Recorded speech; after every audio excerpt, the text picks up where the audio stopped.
Hello, family. My name is Justin. This is my speech. Why you gotta be so negative? People generally view negativity as the villain, the bad guy.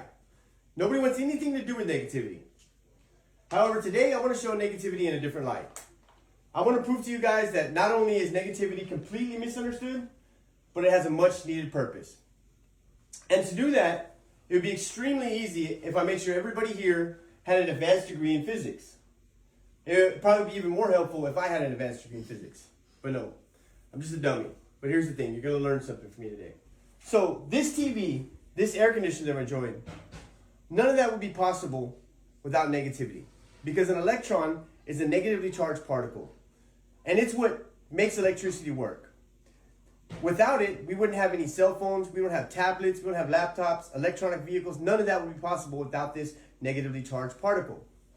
And furthermore, in electrical circuits, things like batteries, the current originates from the negative terminal, flowing to the positive. And the twist in that is that the very thing labeled negative is the source of the power. Think about it. What if you connected your car battery to only the positive terminal? How far would you actually get? I think it's fascinating how we, as mere humans, have learned to develop a way to take something negative and turn it into something so useful. It reminds me of a Bible verse from the book of Genesis, chapter 50, verse 20, where Joseph says, "You intended to harm me, but God intended it for good. He put me in this position so that I could save lives." That was the aha moment for Joseph. That's when it all came together, started to make sense for him, because Joseph was so familiar with negativity. He's been through negative experience after negative experience. He was thrown into a pit, betrayed by his family, sold into slavery, falsely accused, and even in prison.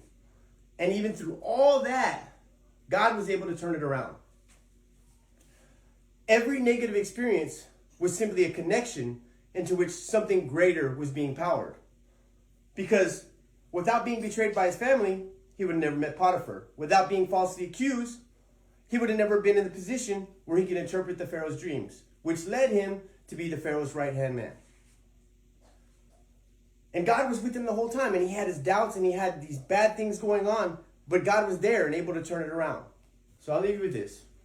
The next time you're facing a negative situation, whether it be a closed door, missed opportunity, lost love, don't disconnect. Don't unplug.